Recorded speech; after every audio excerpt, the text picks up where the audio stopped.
મોરબીમાં રોમિયોગીરી કરનારનું પોલીસે પાણી ઉતાર્યું છે। યુવતીની છેડતી કરનાર આરોપીનું સરઘસ કાઢવામાં આવ્યું છે। મેહુલ ઝીલરિયા નામના આરોપીને રીકન્સ્ટ્રક્શન કરાવ્યું છે। બનાવ સ્થળે જ લઈ જઈ પોલીસે રીકન્સ્ટ્રક્શન કરાવ્યું। ભોગ બનનાર યુવતીએ આરોપીનું સરઘસ કાઢવાની કરી હતી માંગ। આરોપીનું જ્યારે સરઘસ કાઢવામાં આવ્યું ત્યારે અનેક લોકોએ પોલીસની કામગીરીની સરાહના કરી અને જોરજોરથી નારા પણ લગાવ્યા। એટલે કે રોમિયોગીરી કરનાર યુવાનો ખાસ આ ટીવી સ્ક્રીન પર આ દ્રશ્યો જોઈ લેજો, કેમ કે હવે પોલીસ સતર્ક છે અને આ દ્રશ્યો જ કહી જાય છે કે પોલીસ યુવતીઓની છેડતી કરનારને નહીં છોડે। આ દ્રશ્યો જોઈ લો, જે વ્યક્તિઓએ યુવતીની છેડતી કરી હતી તેમના શું હાલ થયા છે। જાહેરમાં સરઘસ કાઢવામાં આવ્યું છે જેથી લોકોમાં પણ તેમનો જો ડર હોય તો એ ડર નીકળી જાય। તો હવે રોમિયોગીરી ભૂલવી પડશે, નહીં તો પોલીસ દંડા સાથે કાયદાનું ભાન કરાવશે અને આ રીતે ઢોલ નગાડા સાથે સરઘસ પણ કાઢશે।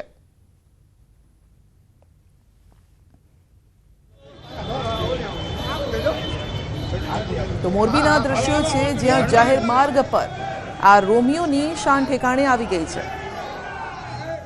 જાહેરમાં જે રીતે યુવતીની છેડતી કરતો હતો, પરંતુ હવે તેનો તમામ પાવર પણ ઉતરી ગયો છે।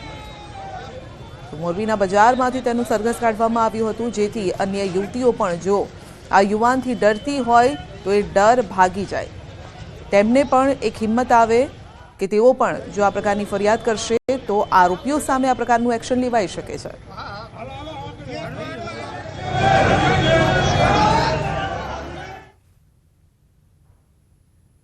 વડોદરા સાવલીમાં ફરી એકવાર બુટલેગરો બન્યા છે બેફામ। કુખ્યાત બુટલેગરોના સોશિયલ મીડિયામાં વિડીયો તેમજ ફોટો વાયરલ થયા છે।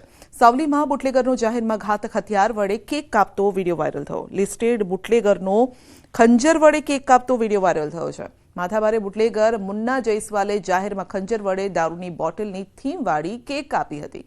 સાગર જયસ્વાલ તેનો કુખ્યાત સાથીદાર મિતેશ ઉર્ફે બંટાના હાથમાં પિસ્તોલ જેવો હથિયાર પણ દેખાઈ રહ્યો છે। તો બુટલેગર બંધુઓ પર અસંખ્ય પ્રોહિબિશન તેમજ શરીર સંબંધિત ગુનાઓ નોંધાયેલા છે। વધુ અપડેટ મેળવીશું સંવાદદાતા હાર્દિક પાસેથી। જી હાર્દિક, બુટલેગરનો આ એક તો રોફ જમાવવાનો પ્રયત્ન કરી રહ્યો છે, બીજી તરફ ખોફનો પણ આ પ્રયત્ન છે, કારણ કે જાહેરમાં આ રીતે કેક કટ કરવામાં આવી રહી છે। બિલકુલ, જો અત્યારે આખા રાજ્યભરમાં વાત કરીએ તો જે પોલીસ છે તેમના દ્વારા જે અસામાજિક તત્વો અને ગુનેગારો છે તેમના પર તવાઈ બોલવામાં આવી રહી છે। પરંતુ વડોદરા જિલ્લાની વાત કરીએ તો વડોદરા જિલ્લામાં જિલ્લા પોલીસના બુટલેગરો અને અસામાજિક તત્વો પર ચાર હાથ હોય તેવું આ વિડીયો પરથી ફલિત થાય છે। જોઈ શકાય છે કે આ બુટલેગર જે છે સાવલીનો કુખ્યાત બુટલેગર છે અને તે જે દારૂની બોટલ છે તેની થીમ વાળી કેક બનાવડાવે છે અને ત્યારબાદ ખંજર વડે આ કેક જે છે તે કાપે છે। એટલે આ સીધો પોલીસને પડકાર ફેંકવાની વાત છે, અથવા તો પછી પોલીસની સાઠગાંઠ હોવાના કારણે બુટલેગરો આટલા બેફામ બન્યા છે। આ બુટલેગરની વાત કરીએ તો મુન્નો જયસ્વાલ જે છે તેની સામે અસંખ્ય ગુના નોંધાયેલા છે। સાથે સાથે વાત કરીએ તો સાગર જયસ્વાલ તેનો કુખ્યાત સાથીદાર મિતેશ ઉર્ફે બંટા છે, તેના હાથમાં પણ ગન જોઈ શકાય છે। એટલે વડોદરા શહેરની વાત કરીએ તો શહેર પોલીસ દ્વારા ગુનેગારો સામે કાર્યવાહી તો કરવામાં આવી રહી છે, પરંતુ જિલ્લા પોલીસ જે છે તે ક્યાંક ને ક્યાંક ગુનેગારોને છાવરતી હોય તેવા વિડીયો પરથી અને બુટલેગરોના વર્તન પરથી ફલિત થાય છે। જી, આપનો આભાર। વસ્ત્રાલમાં બનેલી ઘટના બાદ રાજ્યની પોલીસ એક્શનમાં આવી છે અને ગુજરાત ડીઆઈજીના 100 કલાકના અલ્ટિમેટમ બાદ અમદાવાદ શહેરમાં તમામ અસામાજિક તત્વો વિરુદ્ધ પોલીસે કડક કાર્યવાહી કરી રહી છે। ત્યારે આ કાર્યવાહી અંગે અમદાવાદ પોલીસ કમિશનરની ઉચ્ચ અધિકારીઓ સાથે બેઠક થઈ। બેઠકમાં પોલીસ કમિશનર GS મલિક સહિત શહેરના તમામ ઉચ્ચ અધિકારીઓ હાજર રહ્યા। તો અમદાવાદમાં પણ 1481 આરોપીઓની યાદી તૈયાર કરવામાં આવી, જેમાંના 353ને બોલાવી ચેતવણી આપવામાં આવી। એટલું જ નહીં, અમદાવાદમાં ગુનેગારોએ હવે દર રવિવારે ક્રાઇમ બ્રાન્ચમાં હાજરી પણ પુરાવી પડશે।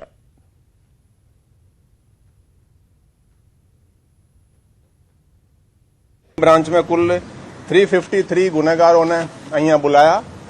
એને આપણે થોડું પૂછપરછ કરી, થોડા આપણી પોલીસની ભાષામાં કીધું કે ભાઈ તમે થોડું ગુનાખોરી છોડી દેવાનું, અને આવી પ્રોસેસ હવે દર સન્ડે અહીંયા ગુનેગારોને બોલાવીને એટલે એક તો ઓળખાણ થાય। અત્યારે શું છે ને, નવા જે પોલીસવાળા છે એને રોડ पे ચલતા જ ખબર આવી જાય કે આ ચેન સ્નેચર છે, અહીંયા કેમ ફરી રહ્યા છે, પૂછી લે ભાઈ તમે અહીંયા શું કરો છો। તો આવા સિસ્ટમ પહેલા હતા, તો આપણે એને રિવાઇવ કરવા માટે એક આ આપણા એફર્ટ્સ છે. ઘટના ઘટી. બુલેટ ટ્રેનની કામગીરી દરમિયાન ક્રેન તૂટી પડી. દુર્ઘટનામાં 2 લોકોને ઈજા પહોંચી છે. તો અમદાવાદ બુલેટ ટ્રેનના નિર્માણ કાર્ય દરમિયાન આ દુર્ઘટના ઘટી હતી. 2 પિલર વચ્ચેના સ્લેબને જોડતી ક્રેન અચાનક તૂટી પડી. અફરાતફરીનો માહોલ સર્જાઈ ગયો. વટવા અમદાવાદ વચ્ચેની ડાઉન લાઇન પરની ટ્રેન સેવાઓને અસર થઈ. આંશિક રીતે અને સંપૂર્ણ રીતે રદ કરેલી ટ્રેનનું લિસ્ટ પણ જાહેર કરવામાં આવ્યું. તો આજે મુંબઈ વડોદરા તરફ અને અન્ય ટ્રેનને મોટી અસર થઈ રહી છે.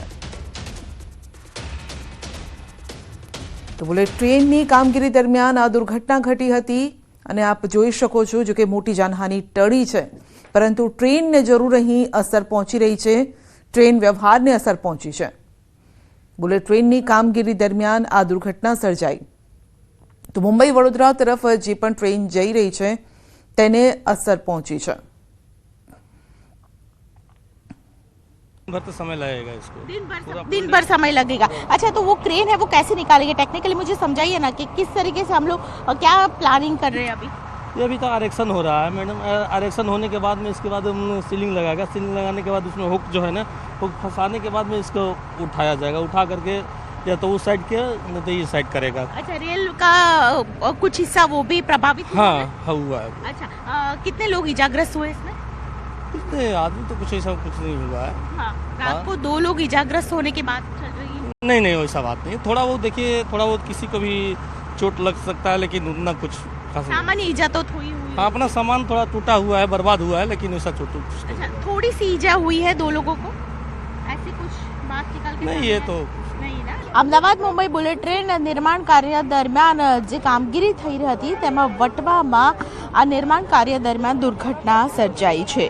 આ દુર્ઘટના અંતર્ગત રાતના સમયે ખાસ કરીને 2 પિલર વચ્ચેના સ્લેબને જોડતી જે ક્રેન છે તે અચાનક તૂટી પડતા નિર્માણ કાર્ય પર અફરાતફરીનો માહોલ સર્જાઈ ગયો હતો. અત્યારે આપ જોઈ રહ્યા છો સવારના સમયે પણ સૌથી મોટા કામગીરી અંતર્ગત ખાસ કરીને જે ક્રેન પડી છે તે રેલવે ફાટક ઉપર પડી છે તેને હટાવવાનું કામ હાલ પૂર ઝડપે ચાલી રહ્યું છે. સૌથી મહત્વની વાત છે કે રોપડા ગામ પાસે ચાલી રહેલી બુલેટ ટ્રેનના બ્રિજ નિર્માણ કાર્ય દરમિયાન 2 પિલર વચ્ચે જે સ્લેબને જોડવામાં આવે છે તે ક્રેન અચાનક જ તૂટી પડી અને તેને કારણે આ આખો માહોલ સર્જાયો. જોકે રેલ વ્યવહાર મોટા ભાગે પ્રભાવિત થયો છે. આંશિક રીતે રદ કરાયેલી ટ્રેન અને તેની સાથે સંપૂર્ણ રીતે રદ કરાયેલી ટ્રેનનું લિસ્ટ પણ રેલ વિભાગ દ્વારા આપવામાં આવ્યું છે. શતાબ્દી એક્સપ્રેસ, કર્ણાવતી એક્સપ્રેસ સહિતની તમામ જે વડોદરા અને મુંબઈ તરફ જતી ટ્રેનો છે તે મોટા પાયે પ્રભાવિત થઈ છે.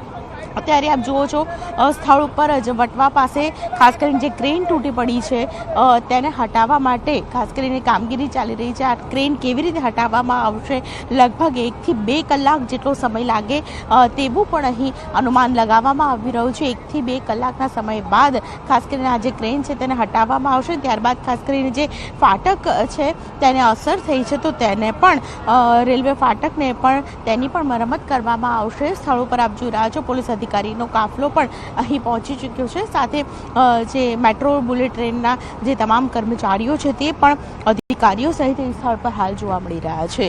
કેમેરા પર્સન અમિત શર્મા સાથે દીપિકા ખુમાણ, ન્યૂઝ 18 ગુજરાતી, અમદાવાદ.